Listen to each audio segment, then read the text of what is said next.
Hello, everybody, and welcome back to another episode of the Cup Duet Reviews, brought to you by Cup of Hemlock Theatre. I will be your host for this episode, Ryan Barakovich, and I am happy to say that today we are talking about a very interesting show here on the Cup. This is Playing Shylock, which is presented by Canadian Stage in association with Starvox Entertainment. It was written by Mark Leiren-Young, directed by Martin Kinch, the founding artistic director of Toronto Free Theatre, making his grand return to the stage on Berkeley Street that he was instrumental in building. And it's featuring star of stage and screen Saul as himself, performing the titular action of playing Shylock, not necessarily playing the titular role. And this production is currently running at Canadian Stage's Berkeley Street Theatre until November 24th, 2024. And to review this show, I am delighted to be joined by a very special guest panelist who's been on the show many times before. He's the artistic director of Dandelion Theatre, a longtime friend of the Cup, and one of my favorite people to have these kinds of very theatrical, very Jewish conversations with. Max Ackerman, thank you for joining me today. How are you doing? So much for having me. Yeah, I'm doing great. I'm great. It's a pleasure to be back on the show. Yes, we're happy to have you back. The last time you were on the show, about, I would say, like a year and a half ago, we did this very lengthy, very detailed, very thorough editorial conversation about kind of a lot about what this show is specifically about. I think the title we went with that for that episode in the end, after multiple working titles, was just Jewish representation on stage. But the kind of working title along the way was Must Shylock Be a Jew? And I think we even put that on the thumbnail. I'm so glad that when I saw that this was announced by Can Stage, and I was like, one, we have to review this, and two, we got to get Max back to make a spiritual sequel to that conversation. I'm glad to be here. Yeah, I'm glad to have been able to see that show with you and to be able to discuss it.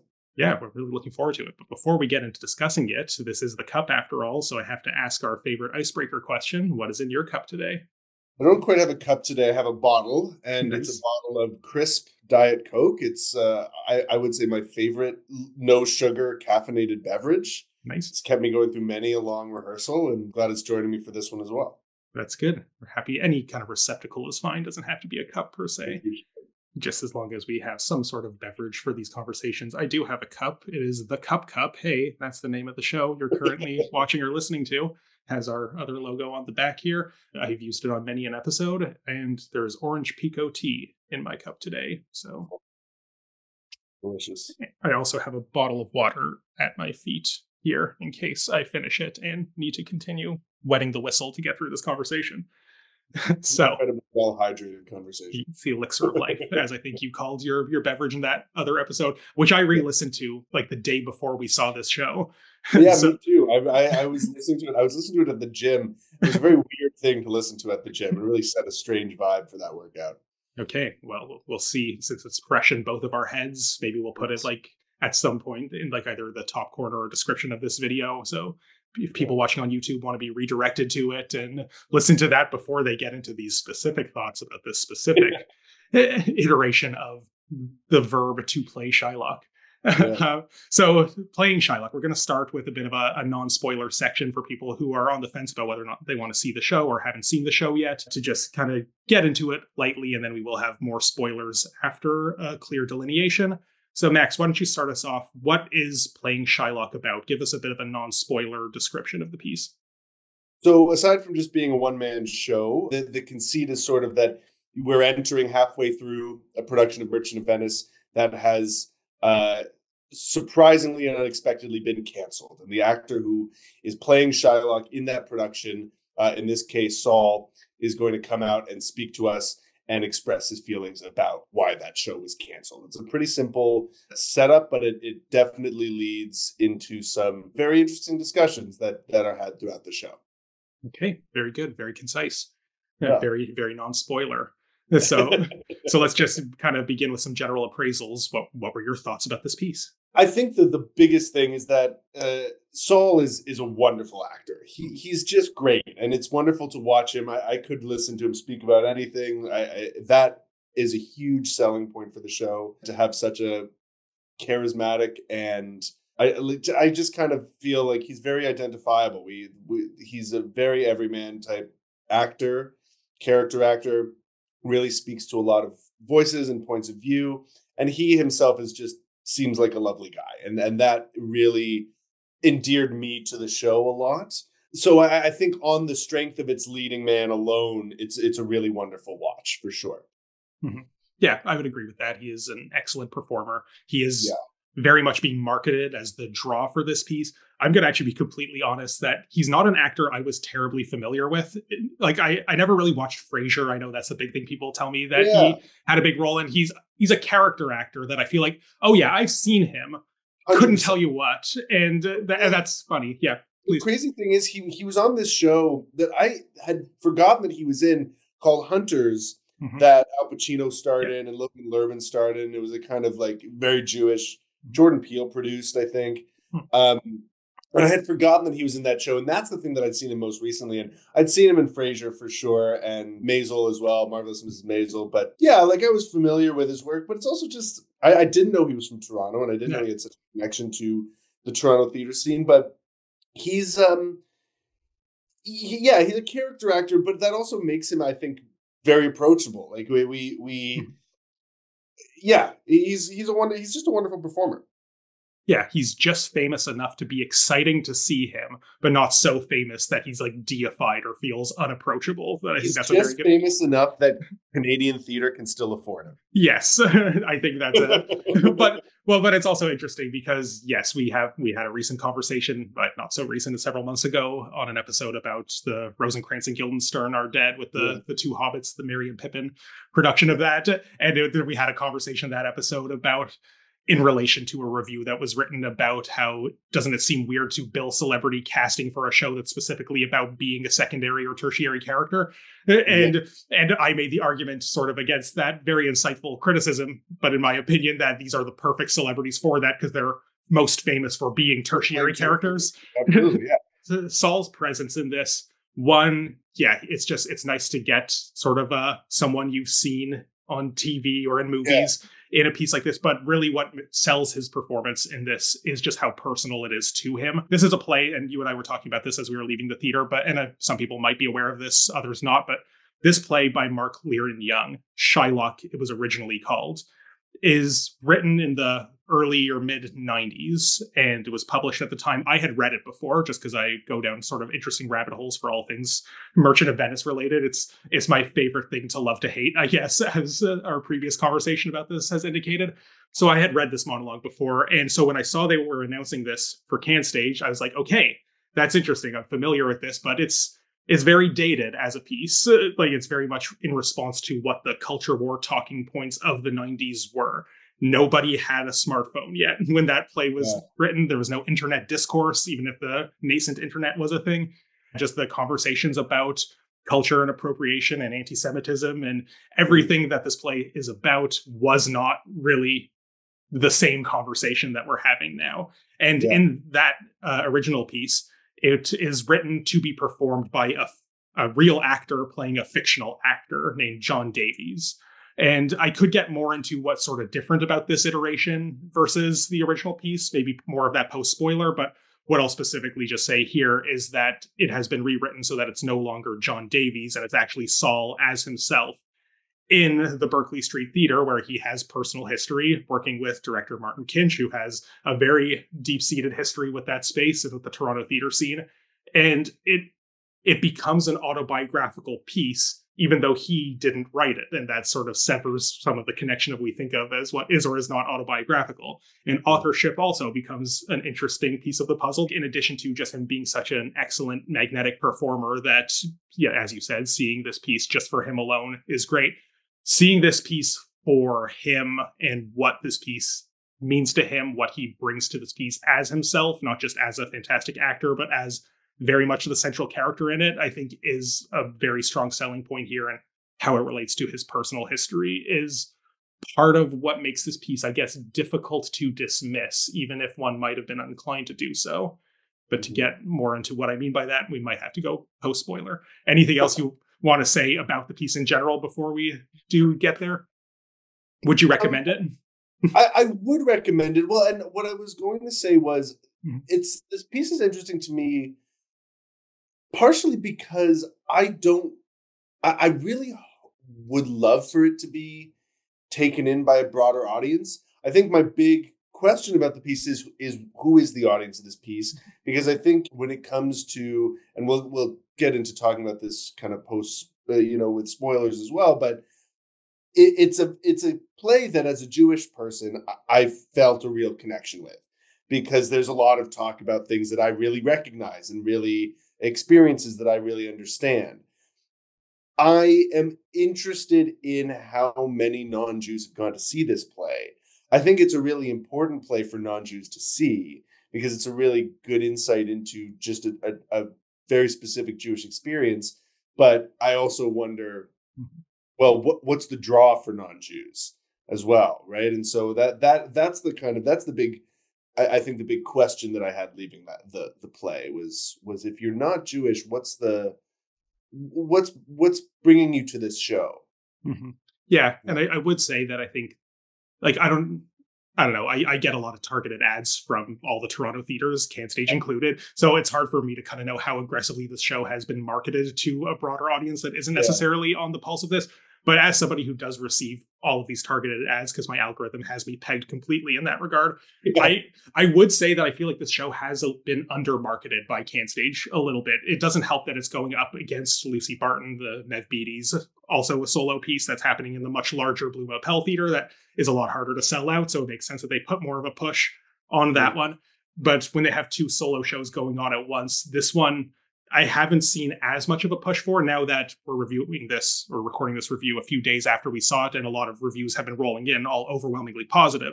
I do think that will hopefully generate some word of mouth, and with Lucy Barton soon to be closing, then they might start pushing it to larger audiences. But I also maybe have some thoughts about how some of the reviewers have been treating the "who is this for" question a little bit. I will say, I think it's worth mentioning, though, that when we went, the show was almost sold out.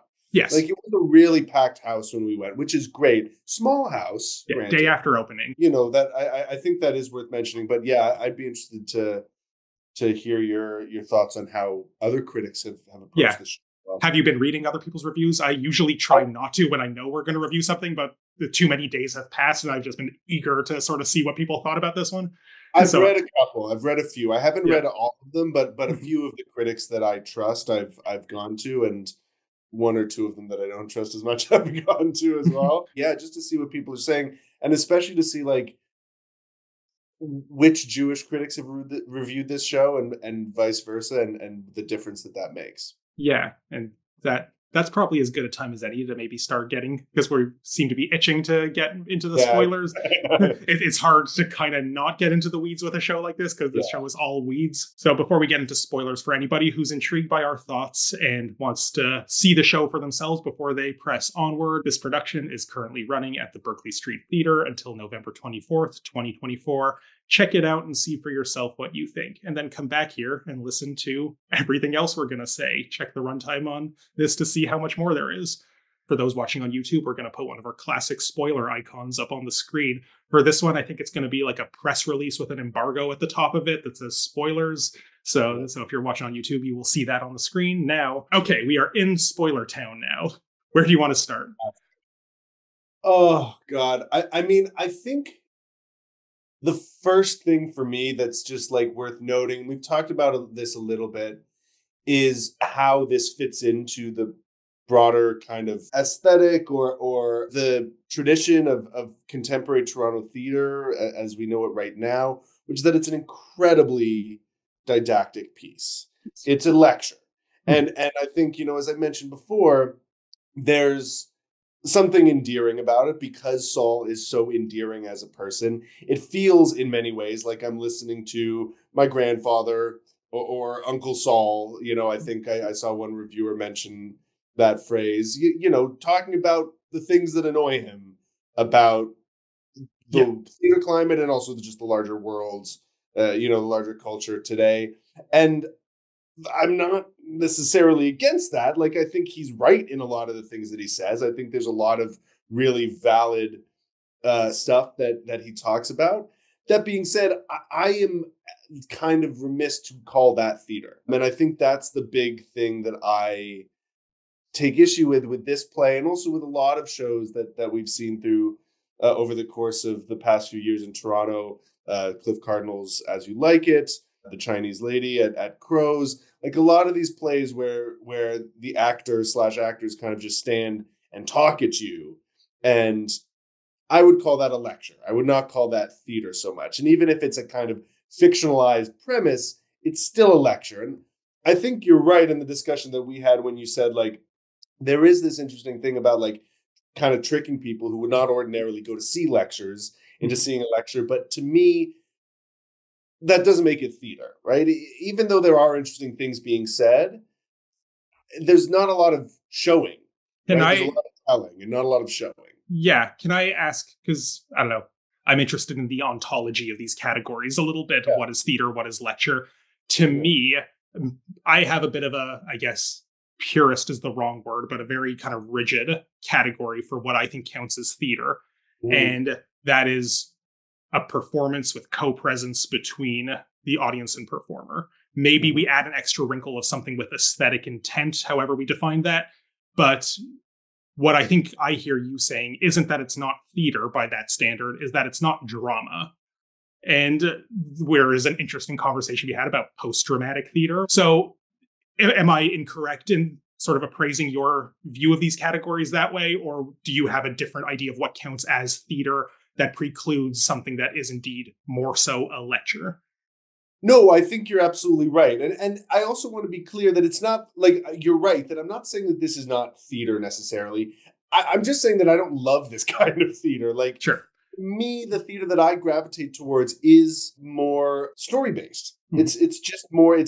I prefer for it to be a more immersive medium, and I think that, like, part of the beauty of a lot of the shows that I love and I grew up watching, like, is this idea that it's not just that you are sitting and, like, watching someone tell a story, but that you can see yourself in the story as well. And I think it's very hard with a one person show like this to achieve that.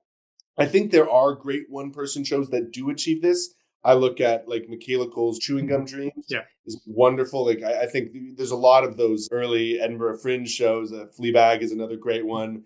Grounded, all coming from the UK, of course. But, like, those are shows that, like, you can really, there's a real sense of character. There's a real sense of dramatic tension, of dramatic action. There's a story arc. Like, all of those kind of essential elements of storytelling are there. In this show, I did find myself wondering at a certain point, like, well, where's he going with this? What's the point of this all? Because there is a degree to which I go, like, yeah, he's making really good points. I really agree with him. I like this. But as an audience member, because I can't respond, I can't contribute to the discussion, I kind of go, okay, well, where's he going to end up with this? Because it's like, it doesn't seem like he's going to change his opinion about this. It doesn't seem like we're going to end somewhere super different from where we started. So I'm not sure where the arc of the show is. And I think that's really what I'm missing, just, like, from a purely technical point. That's not to say that there's not a lot of really useful stuff here and really interesting stuff here. The audience was very engaged during this show. Although I will say, just there was a phone that went off during, like, the essential final monologue, and I was like, "Come on, Yeah. guys!" Well, especially when there's lines built into the show about the classic joke thing. Come on, you didn't turn off your phone. Oh no, it's mine. Ha ha. We've all seen that before. But then he doesn't actually respond when a phone does go off. I don't know. Because of the moment in which it happened, I would agree that it makes sense for him to not pause it, but it also sort of breaks some of that immersion of the phenomenological reality that he is performing for us in this piece. Yeah. Well, and I would also say I think that immersion is something that the production could have leaned into more. I said it to you when we left the theater, like, the show begins with him saying, like, well, I'm sure you saw the protesters outside. I'm sure you were confused by the amount of security that you had to walk through. And I was like, what are you talking about? Yeah, well, and it works, I think, well in the original version of this play, where it's written for a fictional character, a fictional production, and you presumably in that version saw the whole production. It wasn't of Merchant of Venice that is prefacing it, that he's doing, like, a post-show talkback kind of thing, saying how we're getting canceled tomorrow. They changed it for this version where it's now we come back for Act 2, or the second half of the performance, which probably starts in Act 4, because Yeah. Shakespeare. Yeah. But Yeah. but Yes. still, yeah, we haven't seen that whole preamble to it. Well, you mentioned Cliff Cardinal's As You Like It, which I think is a very helpful frame of reference for Yeah. comparison with this kind of things. And honestly, I would be very surprised if Cliff Cardinal hadn't at least read the original version of this play published in 1996, because there's a lot of interesting similarities there. And whether or not he was inspired by it or he started writing his As You Like It piece and someone said, hey, you should check this out. But I think Yeah. there's a good chance that there's some shared DNA there. Yeah, for sure. But what I think that play does really well, whether you like being lectured at or not, is a different story. But what makes it succeed for me, and why I think later iterations of it failed after the game was up, is that it does successfully trick its audience, at least in You that. got duped. Absolutely. Yeah, and that first production at Crows, and then they changed the title to The Land Acknowledgement, and the whole thing couldn't possibly work. Yeah, it drove me crazy. Because I absolutely agree with you. Where like I remember going to see that production for the first time, knowing nothing about it, and going to see it, and afterwards being really annoyed. Yeah, and like being really angry, and then going, "Oh, okay, well, that's exactly how he wants me to feel." Yeah, and that's like that was a really effective device, I thought, in that, like, because also it was really immersive. They had it set up like a classical theater, like classical Shakespeare play with the red curtain and everything. And I went like, okay, what am I actually going to see? Yeah.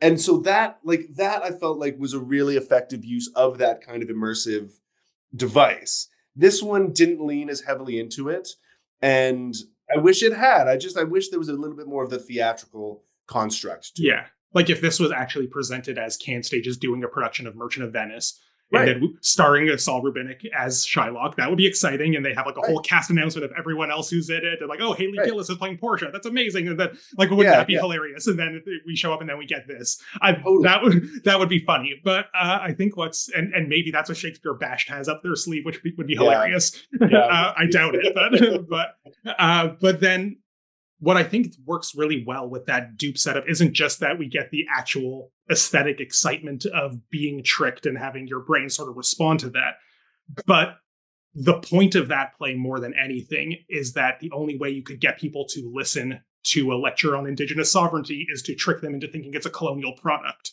Yeah. And that is why Shakespeare is so well chosen for the framing of that piece.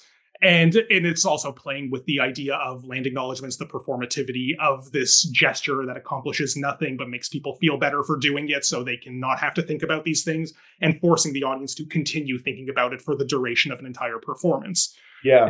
And that's why I think that piece, under those terms, works so well. This piece is lacking that because, like you said, there's no protesters outside. Nobody is, I read one review that in its stinger at the end said that this piece is running until November 24th unless it gets canceled sooner. Haha.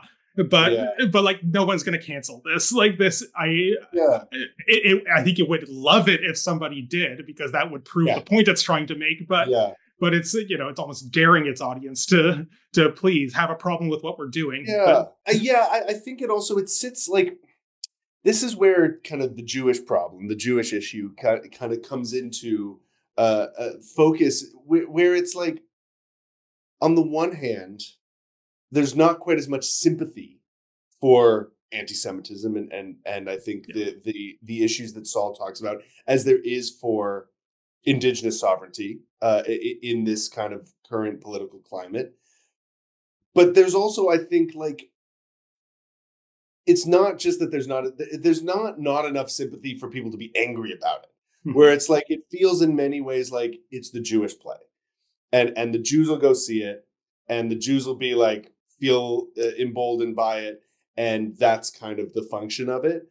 Not that that's the production's mentality of it. Like, it feels kind of like, I don't think there's quite enough outrage around anti-Semitism in the same way that there is around like Indigenous sovereignty and land back and things like that would justify a broader audience investing in this play in the same way. Like, I think what Cliff did was really smart and really clear in addressing something that was also really, really like a clear focal point for so much political discussion, both now, but also at the time that play was released, like 2 years ago, I think. Give or take, it was the first season that Crows did back from the pandemic, Right. And so like I think that's the weird kind of paradigm that this play is existing in, where like unfortunately talking about Jews and Jewish issues and Jewish culture does not have the same social.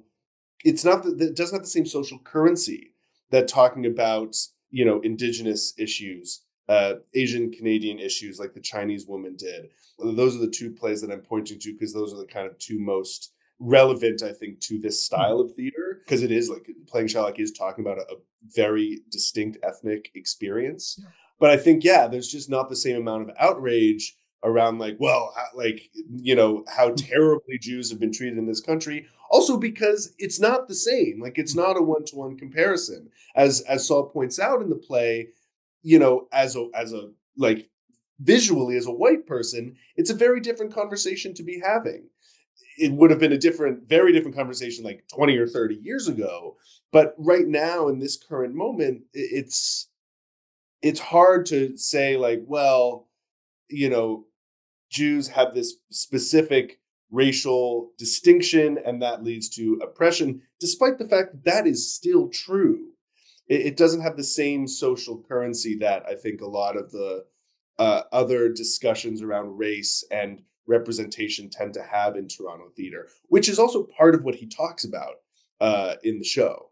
Mm-hmm. Yeah, a lot of thoughts are kind of coming to me here in relation to everything you're saying, as they do. It's interesting. So again, I'm sorry if I'm making too many comparisons to the 1996 version, but I think it's an instructive prism to sort of view this through, because what I feel is interesting, but not necessarily in a good way, in my opinion, about what we saw the other night, the current iteration at Can Stage, is that I kind of leave it being sort of unclear about what exactly the protesters are protesting about. I totally agree. And I think, well, it's because to compare it to the 1996 version, in that version, it is 100% clear what the problem is that in that version, it's really about the tripartite interpretations of how to play Shylock, that you could do it as a Jackie Mason style vaudeville clown type that sort of helps corroborate the fact that this is a comedy, right? Merchant of Venice. So the villain is a comedic caricature.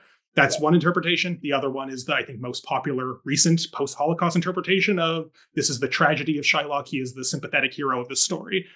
And the version that the fictional actor, John Davies, is doing that is being protested against is he gets it back to the despicable villain that Shakespeare's audience would have seen and expected to see, because he feels like that's the most faithful version to the text and allows him to meditate on his ideas about what this play means and the provocations that the play should be inspiring. And there's a specific sort of agon that he has in that piece with a female Jewish university professor, Marcia T. Berman, I think her name is, who writes an op-ed in the newspaper, or possibly a review, I don't remember how it was framed, but about how, this is the most despicable anti-Semitic thing I've ever seen in the theater. How is anybody doing this play? Certainly not this way, right, etc. And his monologue, framed as a post-show talkback, is responding to that critique and justifying it historically, why the character is the way it is, how it's been performed throughout this history, and why he's choosing to do it this way that might ruffle some feathers. That is, while I have some problems with that too, that we may or may not get into, it's at least very clear what the critique is and what's being responded to. This version, the framework of the play is clear. Yeah. This version has maybe a little too much on its mind and is responding to too many different things, but sort of treats it like it's all the same thing.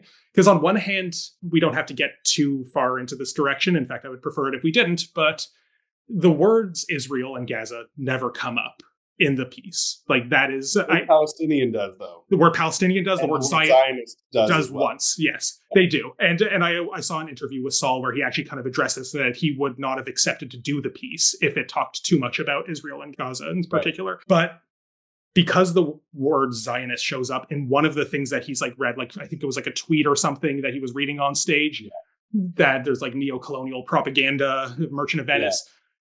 I could understand if in the 20 or so years since this play was last done or published, if the critique has now kind of flipped, is that what is being protested against is here is a play that presents a sympathetic portrait of a Jew being self-righteous in his vengeance against those who wronged him and doing despicable, heinous deeds in service of that project.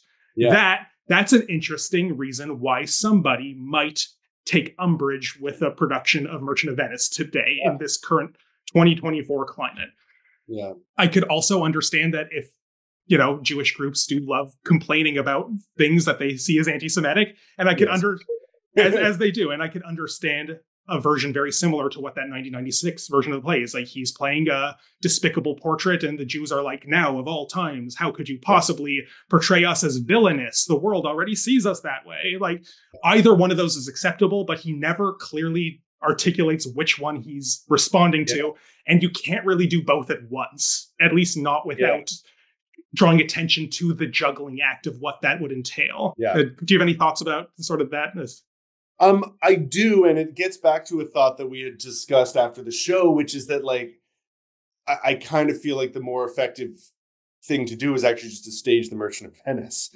Like, I think that you're right, that this kind of paradigm that we're in right now in discussing the Jewish, experience is one that has become incredibly polarized, both within and without the Jewish community, because we have a kind of really intense self-preservation instinct that we're seeing through a lot of the Jewish community, no matter kind of politically what side of the aisle you're on, that a lot of us are feeling very attacked and worried and frightened by a lot of the rhetoric that we're hearing.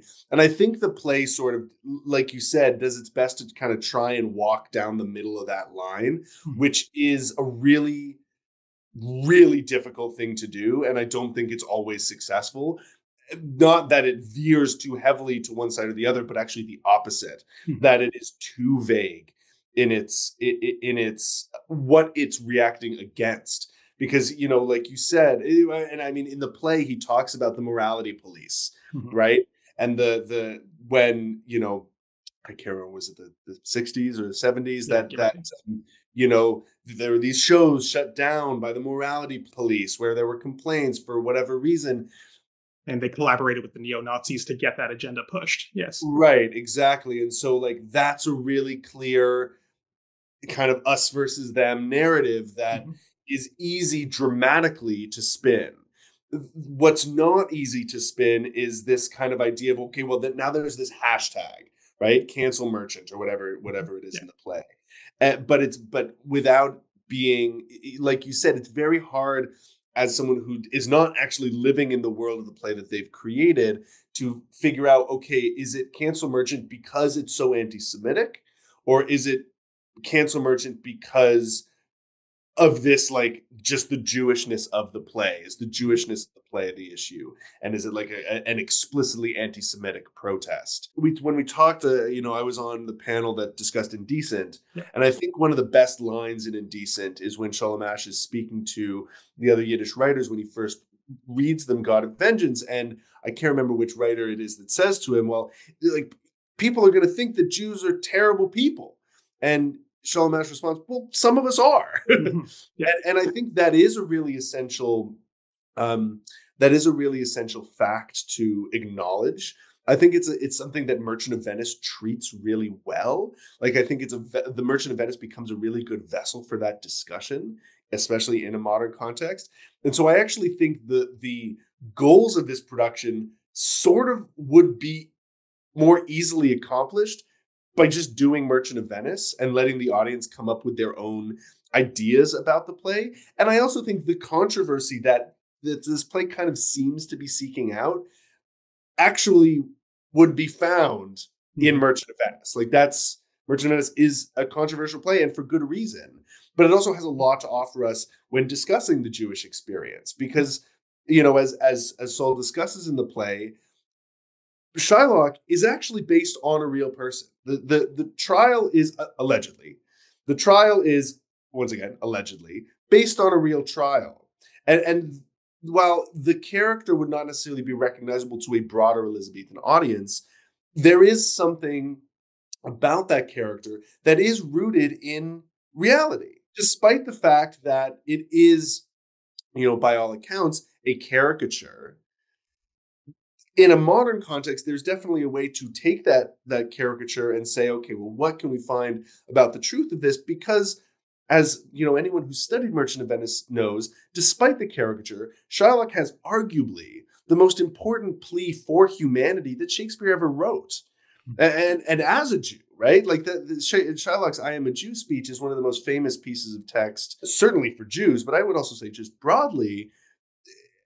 And I think it does the play Merchant a disservice to take that speech out of context. That's what I would say about it. I mean, like, I love Merchant of Venice. I think it's a really complicated, difficult, interesting play. But I also think, like, in doing a didactic play like this, that is really just a lecture, because there's not this kind of unified idea of what the Jewish experience is in the same way that there is, like, you know, you can, once again, I'll just like the examples that we've been talking about, the Chinese Lady at Crows is a much more, like, I think, impression that I got in speaking to, you know, various Chinese friends of mine who encounter that show, is that there is a lot more universality to that when it comes to the Chinese experience. Same thing with Cliff's show, is that, like, I think people felt that kind of universality in talking about, well, how do we look at representing Indigenous sovereignty?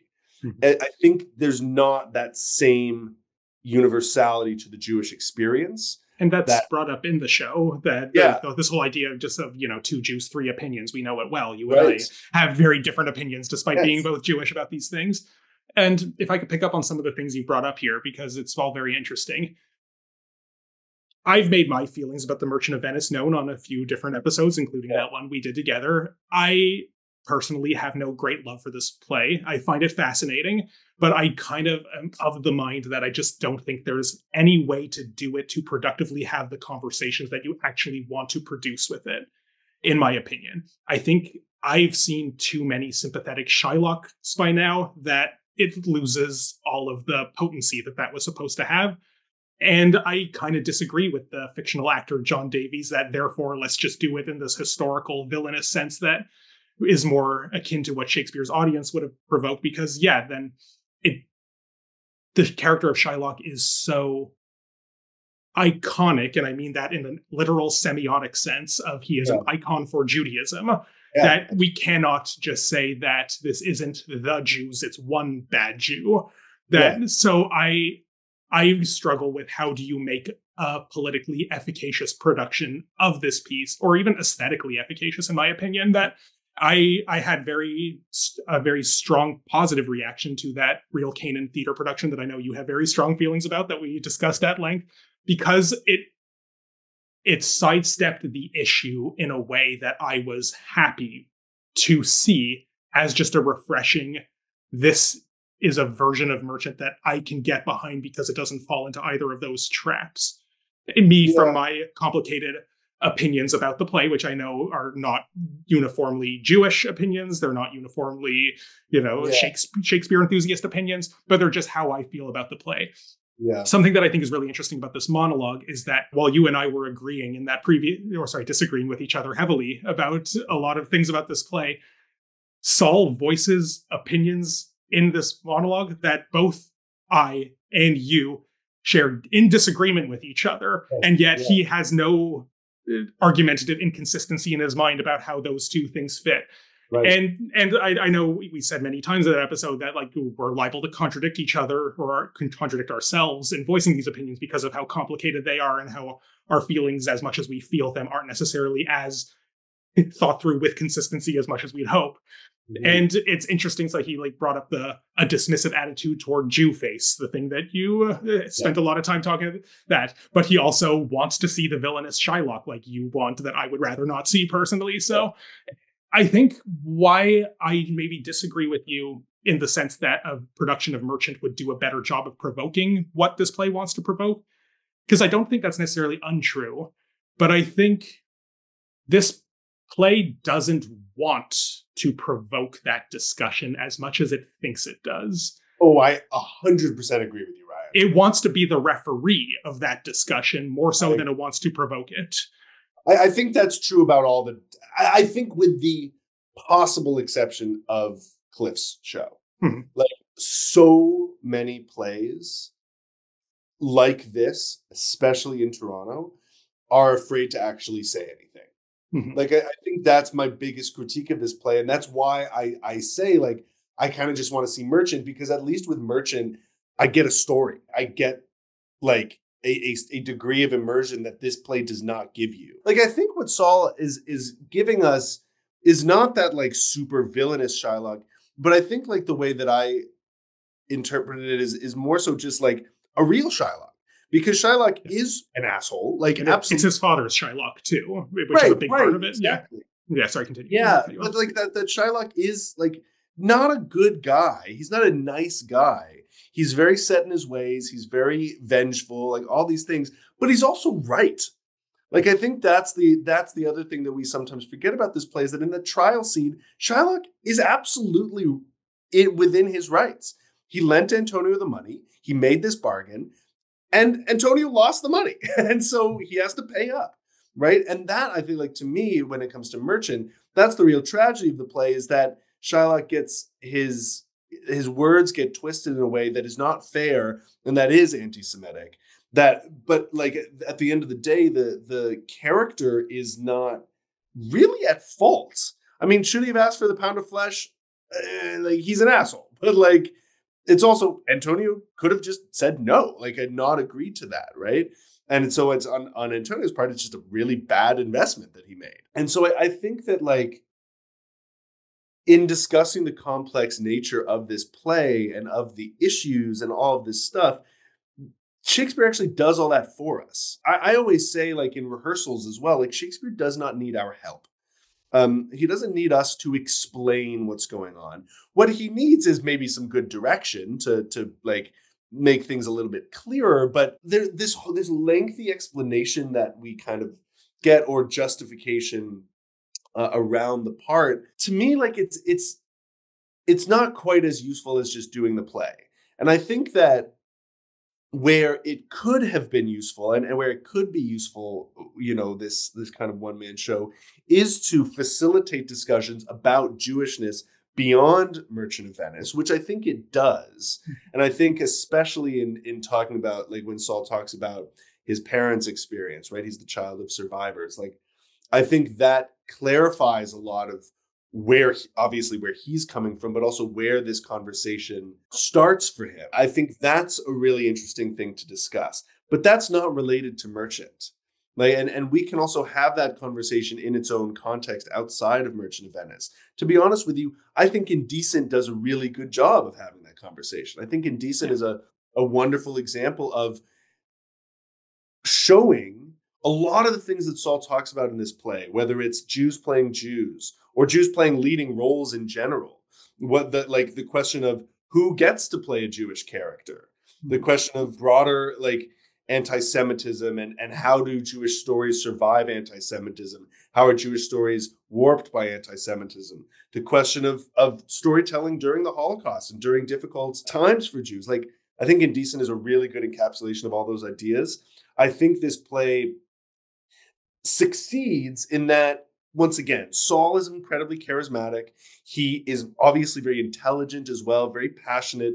He's able to voice a lot of these opinions in a really clear and digestible way, but that doesn't make it not a lecture. And I think for people who are going in expecting a play, they're going to be disappointed. I think that's the kind of Yeah. key shift that I'm kind of trying to get at here. Yeah, I remember at the end of that Indecent episode, or at some point during it, you said that you would hope that seeing Indecent would inspire people to do more productions of God of Vengeance, the Shalamash play that it's Yeah. inspired. And I retorted that saying, now that we have Indecent, I don't think I ever need to see a production of God of Vengeance, because I think Indecent does a better job of dramatizing the interesting part of that story, not the Yeah. story that the play presents, but the theater history narrative that it represents in the broader meta context. Yeah. That I can't imagine God of Vengeance is that good or compelling as theater these days. I believe it probably was then in its original context, Mhm. but I think the only way it could produce the same types of conversations that Indecent does is with a very detailed program note that tells you about all of that. And I would rather just see that on stage brilliantly dramatized by Paula Vogel. So Yeah. that I bring that up to say that I think this show, while it claims to be doing the opposite, is trying to do the same thing. Now that I'm telling you all of the complicated thoughts about Merchant, we don't even need to see Merchant. But it's also making an emphatic plea for don't cancel Merchant. So, right, yeah, exactly. Yeah. And I think that's my larger problem is that, like, because I don't disagree with you entirely when talking about Indecent, that, like, okay, if you see Indecent, you don't have to go see God of Vengeance. Fine. Indecent is still on its own a really clear, well-constructed piece of drama. Yeah. Like, we get a really clear story arc there. I get the thesis of it, but I also get the story. Like, I get where we're going with it. I don't think this play does as good a job of that with Merchant of Venice. And I would also say that in your argument for not doing God of Vengeance, we won't know, right? Like, we haven't seen a stage production of God of Vengeance in decades, certainly in Toronto, right? Or probably longer than that. And so I would say, like, I am not thrilled by or convinced that doing these didactic pieces replaces doing the shows themselves. Because I think that Indecent also kind of fits into that didactic theater model a little bit. It's a lot of, I'm going to tell you a story. I think they do a much more interesting job of, like, using that device dramatically. But I still really want to see God of Vengeance because we just don't know, right? We just don't know what that play would have to offer us. There hasn't been a staged version of Merchant of Venice in Toronto in, like, I don't know, like 20 years, maybe? There was one at Red Sandcastle that had a famously non-Jewish Shylock. But I see your point. But I mean, I don't mean to be disrespectful to, as an independent theater artist myself, but in this case, I am speaking more kind of broadly about commercial theater, right? Like, I think that, like, as an independent theater artist, I know that the audiences coming to my shows, not entirely, but are going to be in some way connected to the independent theater scene, right? I think that it's really important for larger commercial venues like CanStage to, now, as we're getting complicated terminology here, CanStage, still a nonprofit, but certainly a larger house. It is one of the established theaters. It's one of the big six that we have in Toronto. Yes. Exactly. And so, like, that's my point, is that, like, I do think it's really important for big theater companies to stage these shows still. I think it's, we're both historians and theater scholars, you more officially than I am, but, like, we both know how important it is to be able to assess a primary text before a secondary text, right? And if you're reading a secondary text, you need to have an understanding of the primary text that it's referencing.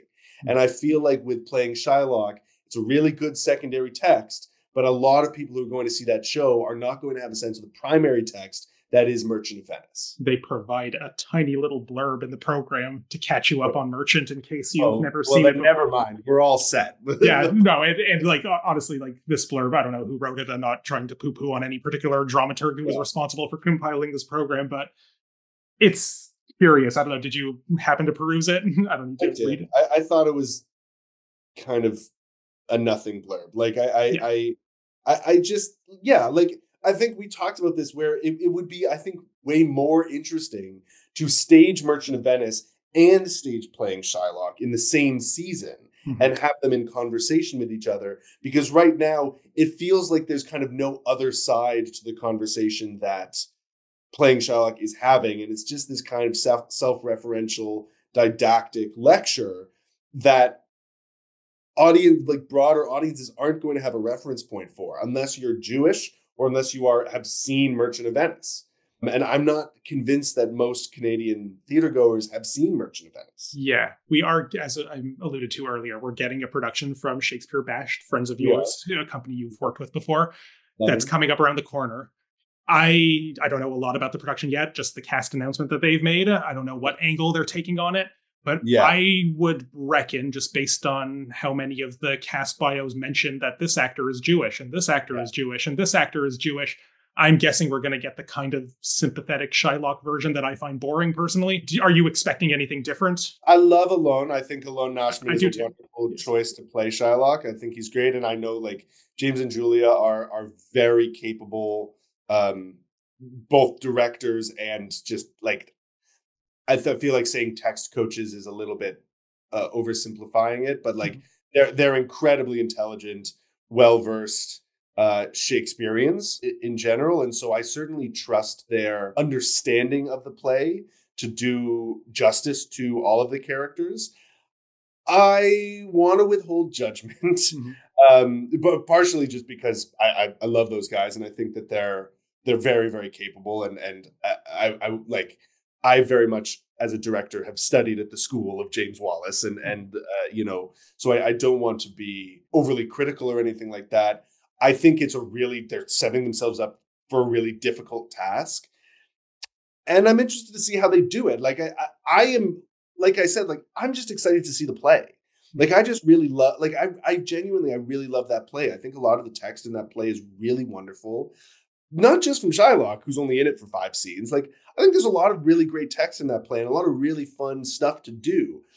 I think there are a lot of really hard questions that they're going to have to wrestle with. But I think that James and Julia are both incredibly capable. And I should say, James, I believe, is in the play. Julia Yeah, is directing. James is playing Tubal. But yeah, like I think that that's, you know, they're very capable. I'm sure that they have been wrestling with these questions for a long time. Julia, of course, is a Jewish director as well, and so I I certainly do not want to come down with any prejudgment before I see the show. My thing is that there's no company aside from Bashed and Dandelion that does Shakespeare regularly.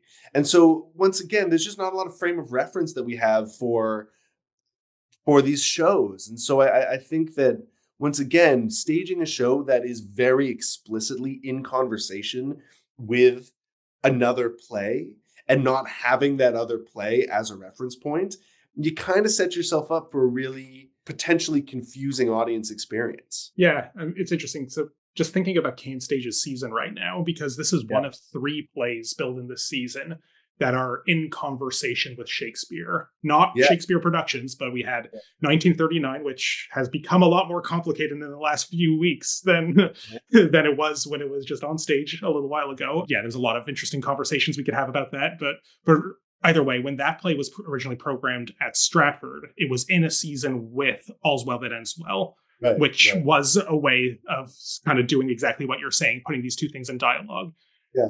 bringing it to Can Stage, and then it's going to Victoria next. There, it's hard to do the kind of labor of remounting an entire Shakespeare Yeah. production just to put these things in dialogue. Now, interestingly, and then we have Playing Shylock, and then the third one in the Can Stage season is Fat Ham, which is Yeah. obviously in dialogue with Hamlet, and I think they made the smart, I guess we could say, choice to do Hamlet as this year's Dream in Hyde Park to Yeah. prime the audience. Speaking of companies that do Shakespeare somewhat regularly in the city, as you said. So what I think why I'm bringing this up is that of the 3 Shakespeare adjacent pieces in this current Can Stage season, Yeah. this is the one that is at the greatest remove from the original that it's inspired by. It's an interesting happenstantial occurrence that there will be a production of Merchant in Toronto a couple months later, but they didn't know that when they programmed it. And Yeah.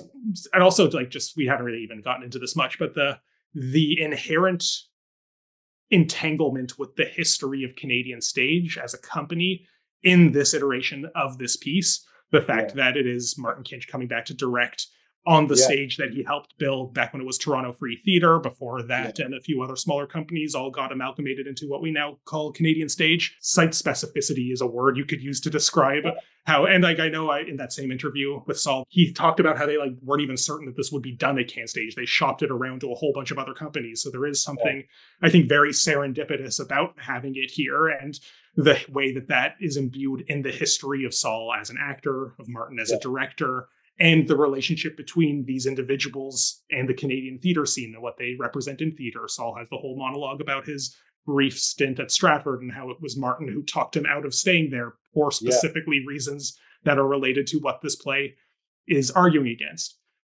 And sorry, I'm going on all kinds of different tangents as I No, think through this here. no. I wonder do you know when the last time Stratford did Merchant was? I know it's been a long time, but I don't know which year it was. I think Scott Wentworth was the last Shylock. he was the last one. That's like well over a decade ago now, I'm pretty sure. I don't Like, know, well over. I think no. that one might have been, I want to say like 2015 or Yeah, 2014. is it that recent? Which is almost a decade. Maybe Yeah. I'm mistaken about that, but it was, Yeah, I'm looking it up. it Keep talking. certainly was within my conscious memory. Okay, So, yes. yeah. Yeah. Yeah. I think it was Scott Wentworth who did the last Shylock. Of course, not a Jewish Shylock. Yes. He's No. also played a not Jewish Tevye. Yes, he did. Get your bingo cards out. It was Yes. Yeah. 2013 that production was. 2013, just over a decade. Yeah. Yeah, so I don't know where I'm going with that thought, but I think about something that Saul says in the show about how when Martin was talking him out of staying at Stratford, it's the what is the end game here? You play these Yeah. bit parts until eventually maybe they let you be Shylock, but then nothing else. That's the ceiling. Yeah. I understand and am very sympathetic to the fact that historically in the 1960s or 70s, whenever that was, that probably was the case. And they point to William Shatner as the interesting example here. Yeah. I can see you're tisking at where I'm probably going with this. Well, no, I want you to finish. It feeds into a lot of the opinions that I voiced on that previous episode. A lot of my feelings about Merchant is I don't think it's the same. That is the case anymore. I don't think Jews need to hold out for their Shylock to be respected as actors in this country. That is, I think, the argument that is being made in that moment. I think that's fair. I would just kind of counter with, when was the last time we saw a Jew in a leading role at Stratford? I, to be honest, don't know the ethnic identities of every actor that I see at Stratford's to be able Why to. Why not, Ryan? Because I'm not journalist. Because I'm not keeping a list of blood quantums and tallies of everyone I see on stage. But no, I know. I think my larger point is I think that I think those biases are still more. I think they're still more present than a lot of people would like to believe. I don't think that means that they are I don't think they're malicious, but I also think I think that you're right that perhaps not to the degree that Saul would have experienced it. But I think they're still very present. I think though they're still in the consciousness, or rather in the probably the subconsciousness. I think that, and just to kind of illuminate this for those who haven't seen the show, one of the things that Saul talks about a lot is, am I Jewish enough? Like this idea of how much does his Jewish identity play into the roles that he plays? And the conversation that he had with Martin when he was in his 20s at Stratford is this idea that and he has this conversation with his parents where they convince him to they try to convince him to get a nose job, that somehow kind of Jewifying himself will set him up for more success in the theater. And to be honest with you, I think it's something that a lot of, performers who identify with different minority groups can appreciate. I think that it's something that is still present in our theatrical culture. But yeah, I think you're right in that it's probably not quite as present. But I would not go so far as to say it's gone entirely. I think that it's still very worthwhile to have this discussion, because in terms of the discussion that Saul has in the play, because I think that I think that it is true. It is true. I've been identified as a Jew in theater school, and or in auditions.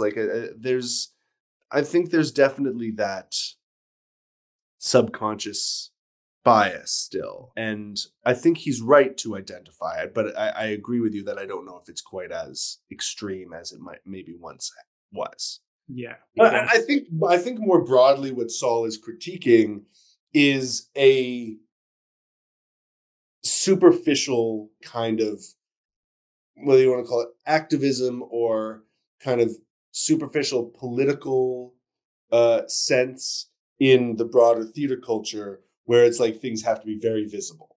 That it's if unless your kind of minority status is very visible, then you don't get talked about. And I think that's his larger problem here. When he says, "Am I Jewish enough?" He goes, "Well, I'm the child of survivors. I'm my father was an actor in Yiddish theater. played all these Jewish parts. I can speak Yiddish, like all these things. Does that make me Jewish enough to play Shylock? Does that make me Jewish enough to play these roles?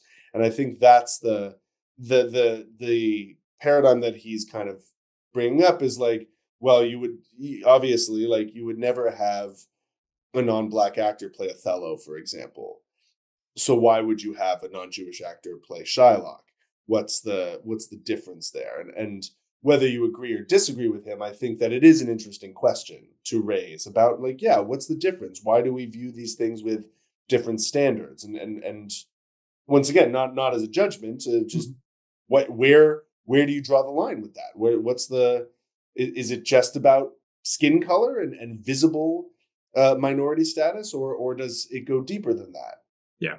There's a very prescient point made in the play that he called Schrodinger's minority that I think hits this nail on the head about how, because Jews are a minority, but at various points in history have been white or have been integrated or not. And he had a whole monologue about it that I'm not going to do justice here, trying to relay all the points that he raised. But yes, I think this is the Jewish response to what W.E.B. Du Bois's double consciousness was for the Black community, that this is a very useful encapsulation of how our particular subject position, at least within a North American context, at least within theater, maybe in the broader sense also, does oscillate between different ways of viewing and oppressing, in certain regards, a Jewish identity. And I have obviously heard versions of types of that argument at various points. I've made versions of that type of argument, but I think that was like the most concise capstone of just like, yes, that's a very helpful way of phrasing it. I do want to touch on something because you brought it up, this am I Jewish enough to play Shylock? I struggle with that line a bit. Okay, yeah. Well, the reason I bring it up also is because I know that the intermission review, Alana Lucas, talked about that line a lot. And she did. It is worth bringing up. Oh, it is worth bringing up. And I'm actually bringing it up partly because I also read her review. And like I said, I read all of the reviews that have been published to date at time of recording. And I do want to hear your thoughts on that as well, Ryan. Yeah, it's fascinating because it's another instance of, I think, a lack of clarity about what this piece is specifically arguing against. Yeah. Because the arguments that lead up to this chorus of am I Jewish enough aren't necessarily arguments about you need to be yay Jewish to perform Shylock. In fact, more so, I would say he's saying the opposite argument against that. That on some regards, he is very critical of the kind of thing that I say I quite like, is that when Shylock is used as metaphor for insert X other minoritized community. And maybe he's seen a lot more versions of that in his life and career than I have, but I still find that novel and useful in a lot of ways for provoking some of these discussions. But when he's railing against that, there is no am I Jewish enough to be Shylock. The argument that he is responding to is the less Jewish you are, the more appropriate you are to be Shylock. So the have I reached the threshold of reasonable Jewishness for the role? If anything, his excess of Jewry is what's working against him in that regard. But the counter argument is that, I'm sorry, I'm trying to form this thought as I'm saying it, so bear with me, but he talks about all acting is appropriation. But I think when he says, am I Jewish enough to play this role? And he lays out his Jew cred, son of Holocaust survivors, grew up in a displaced person camp, had this entire career where Judaism was a constant factor and presence, and being told by his own parents, his own Jewish, Yiddish acting father, that you should get a nose job. Yeah. He should be happy. I don't, that's probably a bad way of phrasing it. Like, because it's not like you should be happy or how dare you be mad about this. But you'd think with all of the arguments against that the fact that we have come to this semiotic turn in our theater community where it is expected that everybody should be in their cultural box and play the roles that are appropriate to their personal histories. In this cultural climate, he is the perfect Shylock. Yeah, 100%. And it's weird that this "am I Jewish enough" argument, I think if Brendan Healy wanted to program a production of Merchant of Venice for CanStage, Saul is the obvious choice for it. And not just because it would come on now on the coattails of this plea for precisely that, but that's, yeah, you get a very sort of visibly, culturally known to be Jewish actor who has a relationship with Judaism. That's the Shylock we want in this particular cultural milieu, unless you're going a specific alternate interpretation that uses Shylock as icon for otherness and not specifically Jewish otherness. Yeah. So I don't want to like sound dismissive and be like, well, what is he complaining about when he says, "Am I Jewish enough?" But to me, it runs counter to what I think the rest of the piece is arguing, that that's the rallying call that he's trying to treat as a thesis statement to an argument he didn't really make. Well, and I think it gets back to your point about the fact that this play kind of gets its wires crossed a little bit. Mm-hmm. Like it's not clear what it's arguing against. And there seems to be a degree to which this idea of like, well, Jews, practicing Jews, cultural Jews should be able to play Jews. Yes, great, period, full stop. But then there's also this flip side to it of like, well, everyone should be able to play everything and acting as appropriation. And so like you said, he makes a lot of arguments that are kind of counter to each other. And while that is very Jewish, it doesn't make for great drama. And so it could make for great drama if you recognized the dissonance between those opinions and wanted to reconcile them in a Hegelian sense. But he doesn't do that. He frames them all as if they're the same opinion that he has accumulated over a life of wisdom and as being a Jewish theater artist. Yeah. And to me, part of that rings a little hollow because you can't feel like, why is everyone mad at me? All acting is appropriation. I'm appropriating, but also say that I am the perfect vessel for this role because of my personal, cultural, ethnic, religious history. Yeah. Yeah, that's a really interesting point. I agree with you. I think it's a really weird, like I said at the beginning, like that's why it kind of feels a little bit like Uncle Saul is just talking about the things that annoy him about acting and the world and politics. And like I said, like there's a degree to which, he's right, I think, in a lot of what he talks about, or I agree with him in a lot of what he talks about. Yeah, and so do I. I don't mean to make it seem like I'm just like, no, none of that. For sure. And I think he makes a lot of good points. I just think like, once again, my uncle's like monologue is not necessarily the play that I want to go see. And I do need there to be some cohesion to the argument, or if there's not cohesion, at least cohesion to the character enough that they can point out when they're being self-contradictory, as opposed to just offering, right, these varying opinions. I don't think that serves the play so well. Mm-hmm. I think it serves the conversation. Yes. But the conversation and the play are ostensibly two different things. And it's interesting because I think once the conversation becomes the play, it leads us to this place of like, okay, well, what is the play actually? Like, what's the story that we're telling here? If it's just, like I said, if it's just that conversation, well, I've had this conversation before. So why is an audience paying to go see this show and once again, just assuming that like a majority of the audience going to see this play is probably going to be Jewish or Jewish adjacent to some degree. And we'll probably have had conversations like this before. So what is it offering to us that's new, that's unique, that is uniquely theatrical? And that's kind of what I'm missing here. Mm-hmm. You mentioned earlier, a long time ago now, that because it's presented as this lecture, this monologue, you don't feel like you are invited into the discussion as an audience member. Right. We have this forum where we are having a discussion about it. Pretend there was a moment in the play where he paused and turned to the audience and said, well, I'm just one guy. What do you think? Yeah. What would you have said to him amid all of this? If you wanted to be invited into the conversation, how would you have been a conversant? Where that moment would fall in the play. Sure. Pretend it's at the very end before he says salami. Yeah, right. Which is a great ending. to the show. I mean, I think I would just ask, like, if you're asking me, Max, like, I would say, like, as a young Jewish creator, as a young Jewish theater maker, what would you suggest I do? Like, I think it doesn't really leave us on like, I think this is the big drawback, especially of having an older actor having this discussion, is that it's very easy for an older person in general, but especially an older actor who's had their career, had their accolades, done all this stuff, now to go, well, this is what's wrong with the industry. But as someone who's like just entered into the industry, who has a fraction of the experience, is all hope lost?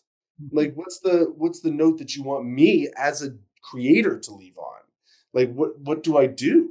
Do I program Merchant of Venice? Do I not program Merchant of Venice? Do I feature Jewish plays? Do I feature non-Jewish plays with Jewish actors? Like, what's the suggestion?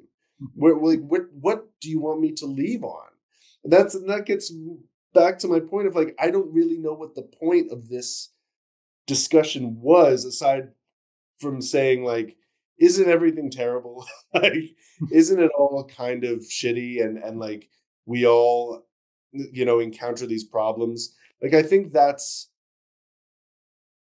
I encounter this a lot in talking with older people, whether it's personally or professionally, that I think a lot of times when I have conversations with older people, whether they're mentors or parents or grandparents or friends or whatever, it's very easy to go, oh, well, everything is bad, and like, these are all the problems that need fixing, because they've seen, right, they have this wealth of experience. They've seen the trajectory of the arts or culture, whatever it is. As someone who's just coming into it, that's not always super helpful for me, without that note of, like, and so here's what you can do to make it better. Like, I would hope that in those conversations with older people who have that experience, they can not only offer me the things that are frustrating, but also the things that I can do to make it better, or the things that they've experienced that they can go, well, I did this and I shouldn't have done that. You could do this instead. That's the benefit of having an older person teaching us, is that there's an opportunity to go, don't make the same mistakes that I did. Here's what you can do differently. Don't make the same mistakes that these other people did. Here's what you can do differently. And that, I think, is what I was missing. Mm-hmm. Wouldn't that also be a lecture, though? Yeah, but if it's a lecture, you might as well. Okay. Like, I see. You know what I mean? Like, if there's a lecture, you might as well give, like, because, like, the problem I'm facing with this production is that, as a Jewish person, I don't know if I learned anything. Mm-hmm. Like, I think basically everything that he said, I already knew. So why am I going? Especially if this is a play that ostensibly is marketed largely towards Jews, which, if their marketing department is doing their job, it should be. I don't know I didn't get any new information aside from the information about Saul himself. Yeah, which is fascinating. Cool, which is fascinating. And he's lived an incredible life, and he's an incredible guy. But, he talks about how, like, the beauty of theater is that we get to see ourselves on the stage. We get to see ourselves in the characters. And in a play that doesn't allow for that in its basic construction, there still needs to be an element of, like, I use this as an example probably more than I should, but something that does this perfectly is The Lorax by Dr. Seuss. Love Lorax. The end of the book is unless someone like you cares a whole awful lot, nothing is going to get better. It's not, right? It's a wonderful last line. The reason it's such a good teaching tool is it puts the responsibility on the reader to take what they've learned in the book and use it in their life. And I think that's, like, a lecture like this, which is in many ways a moral lecture. Mm-hmm. That's where we need to end up, is like, okay, here's what I've experienced. Now here's how you can take what I've taught you and do good things. Ironically, that's exactly what Shylock's I Am a Jew speech is also about, right? He says at the end of it, the villainy that you teach me, I will execute, and it shall go hard, but I will better the instruction. It's obviously not a plea for kindness, right? It's a plea for vengeance and villainy, But that is the reason that he speaks that speech, is to say, you're my teacher. I'm going to do the thing that you taught me. And we kind of, we lose that in this play, that there's no, I don't feel like I was taught anything. If I'm going to be taught, teach me. Yeah, that's interesting, because if I think about the ending of the Lorax, this is where this conversation is now. There isn't necessarily like a programmatic policy proposal for environmental sustainability No, of course not. in the book, let alone in that last line. It's a parable. It is you have seen a cautionary tale about unfettered capitalism eviscerating a landscape. Mm-hmm. Maybe as an impressionable child, both the narrator and the child presumably reading it, you will recognize the villainy of that and make different choices. Right. I like what you're saying about let's open Playing Shylock up to, okay, but what next? But I'm not sure if what you want is for him to, after all of the wisdom and life experience that Saul has recounted here, to give a proposal. Wouldn't that be like what I guess my question, maybe let's phrase this a different way. What do you think he thinks the answer to that question is? Or Mark Leiren-Young as the playwright, because it's a fuzzy line in terms of whose ideas these are.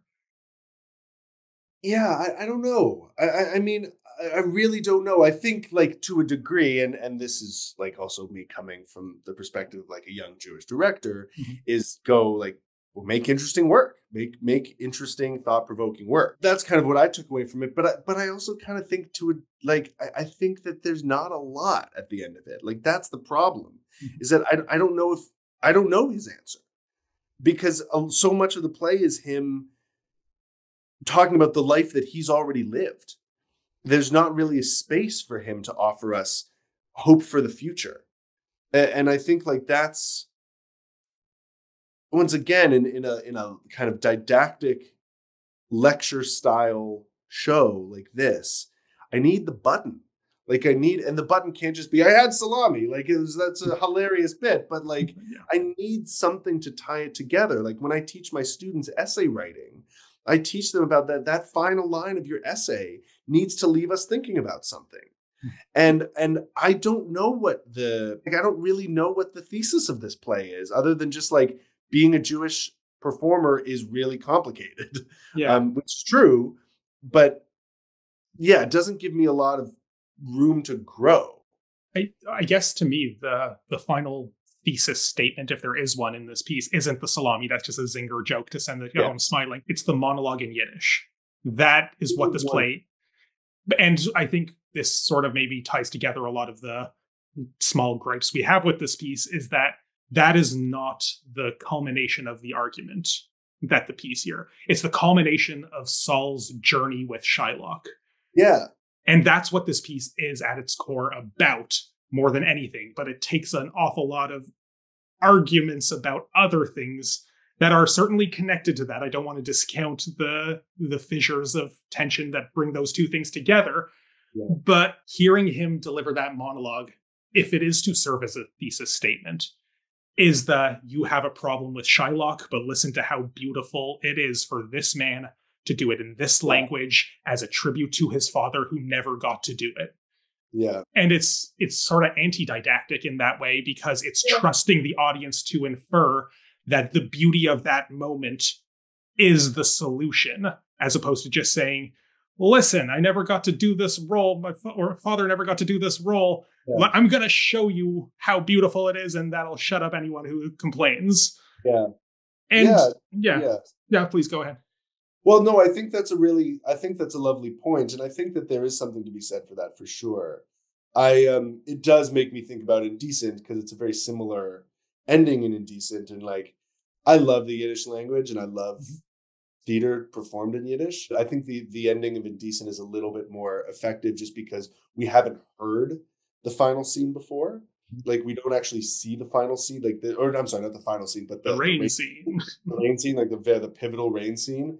We don't hear it until that moment. This scene is talked about. It's the crux of the conflict of the play, is this one scene. And then to hear it in Yiddish I get emotional just talking about it because it's like it is so heartbreaking and beautiful and gorgeous, and you can just hear, like, Yiddish is such a poetic language. You can hear the melody of the scene in Yiddish. It's not the same with Shylock, unfortunately, right?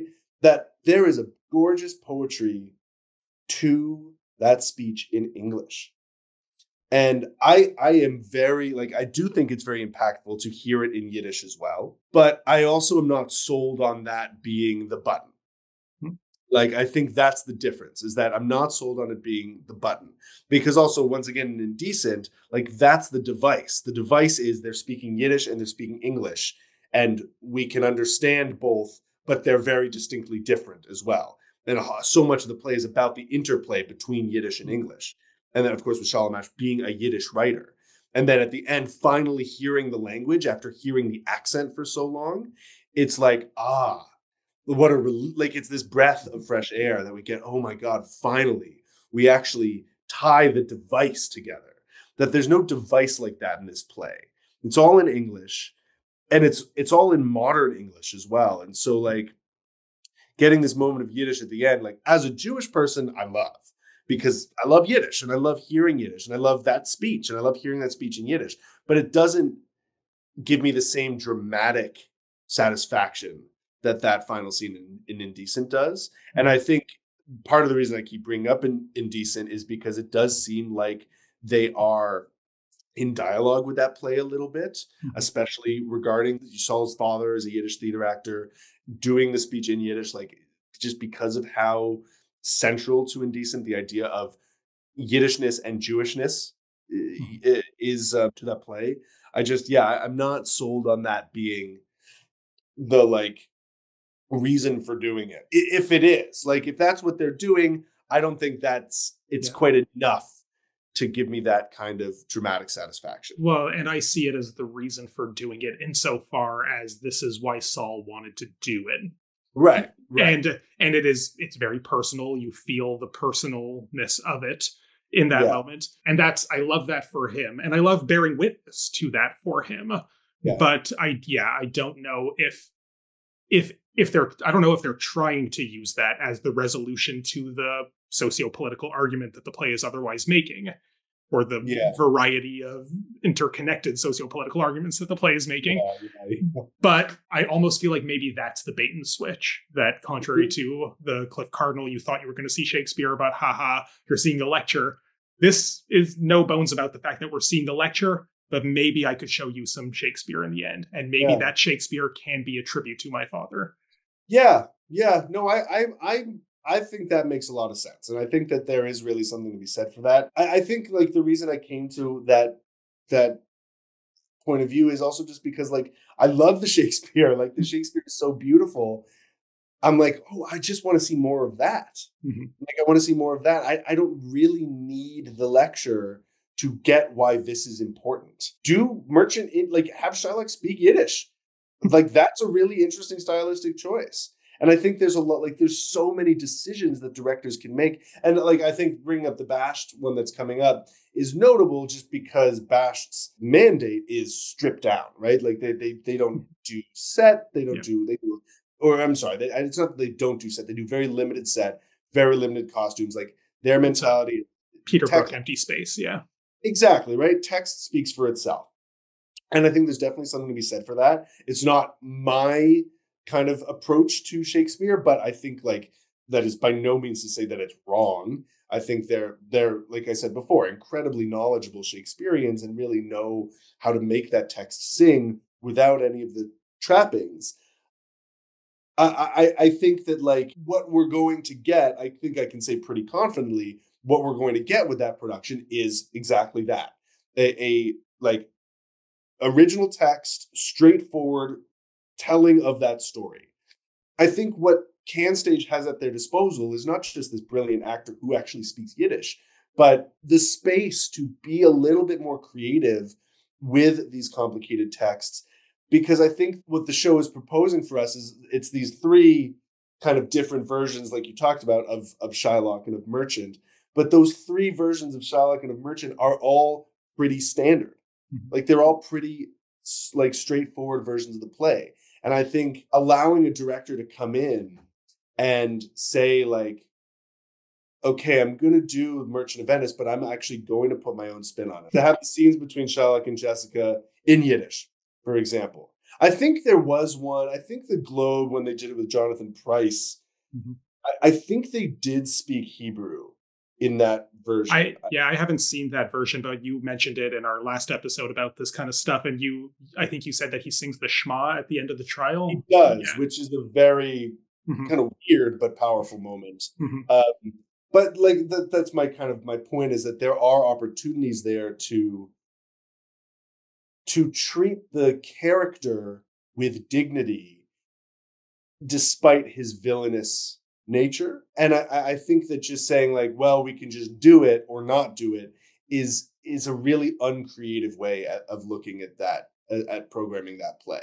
Hmm. Like, there's so much that can be done with that text. It makes me kind of sad and frustrated that that's the kind of binary that we've fallen into. We've talked about a lot. We've Yes. gone through a lot of points. I know you need to leave fairly soon. Any last sort of summing up points you'd like to make? Yeah, I think that despite everything that I've said, people should go see this show. Yes. Like, I do want to, like, be really clear that I think this show is really worthwhile. I think that, like, we're doing, like, I'm being critical because this is a review, but like, I think that the show is really worthwhile. Saul is really able to carry it on his own. It's also 80 minutes, so like, why not? Right? Like, if this were 2 hours long and I was getting lectured at for 2 hours, then I might have issue with that. But it's 80 minutes, and I think especially non-Jewish audiences will learn a lot and will get an interesting perspective on a really long-standing issue. All of the criticism to be said, I really do recommend this show and think people should go see it. I think it's not a perfect show. There's no such thing as a perfect show. It's got a lot of its own issues, but I would say go see for yourself. See if I'm right. See if Ryan's right, and like form your own opinions about it. Because I think more than anything, that is what this show is trying to say. Don't just take things at face value. Experience them and form your own opinion, and then form your judgments based on that. I think that's very well said and sums up this pretty precisely. One last thing I did want to comment on, and I was expecting to get a more graceful place to bring this up earlier, but haven't, is well, and I mentioned how a lot of the reviews that I've been reading about this piece, I think there's something very interesting about how to be Jewish is to have an opinion about Merchant. Mm-hmm. Not no one uniform opinion about what that is. You and I Yeah. think, are a great testament to that in our Yeah. disagreements about this play. But I think to be Jewish in theater certainly is to have strong opinions about the play this is based on. Yeah. And what I see in a lot of the reviews I've been reading, especially the ones by Jewish critics or Jewish authors or authors who have some familial relationship to Judaism, is the autobiographical and genealogical nature of this play provokes reflections on the same from the critics. Mm-hmm. That I've read multiple reviews of this where the critic will then go on to talk about some element of their own family history in Judaism and a certain ancestor. And why I think this piece, I guess if I'm summing up any of the points I'm saying here, I think it works a lot better as an autobiographical touchstone than a political polemic or an aesthetic polemic in this way. Because if we feel there are inconsistencies in the argument that it doesn't seem to register as such, that comes from a personal place, is that to be Jewish means to have a complicated relationship to this play in one way or another, to have a complicated relationship to your ancestors, to your culture, to the way you experience that culture as a person in the world. And I kind of love that it has had that reaction in a lot of the Yeah. reviews that I've read. That, again, I love that kind of criticism. Like, I don't believe that the critics should absent themselves from the review in the pursuit of some kind of objectivity. I think what we're doing right now, is this a review at this point? You said that you only raised your criticisms because it's a review, but more than anything, I think this is just a discussion about what this play provokes. And even if we don't feel that it always provokes those things well, or as well as we hope it would, or as it maybe thinks it's doing, there's a great line near the end of the 1996 version of this that says, maybe the point of doing Merchant is to have this very conversation. And I think this play, even though that line is missing from this version, if it reaches the right audience, will succeed in doing that and has already succeeded in doing that. I think that's absolutely true. Yeah, I think that's a very good point. Okay, well, you've talked a lot about if you were doing a production of this or if you were directing Shakespeare. Max, are you currently directing a Shakespeare play? I certainly am directing a Shakespeare play. It opens actually a week from today. We're recording this on what is it, November 5th. We're recording this on election day. This is coming out on Monday, election day. the 11th. Yes. So, yeah. Oh, so in that case, it'll open tomorrow. Hymen of Athens is going to open on November 12th at the Theatre Center. It runs just for the week. It's 8 shows from the 12th through the 17th. I'm incredibly excited about this production. It's got just a wonderful cast led by Brian Smeagol as Timon of Athens, and a wonderful team of directors and of designers on it, and if I may say, a wonderful director as well.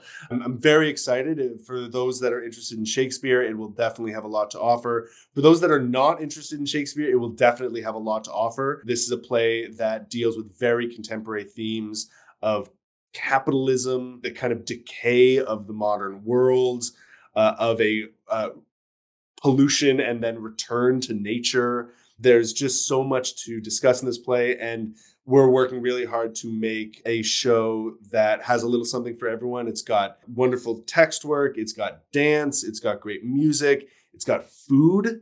We'll feed you if you so choose. So yeah, I'm really excited, and I urge everyone to check it out. It opens on the 12th. It'll be at the theatrecenter.com, I believe, or .org. We'll put the ticket link in the description of this episode. Ticket link will be in the description, and I hope to see as many people as possible there. It's going to be a lot of fun. Yeah, Saul, Martin, if you're watching this, go.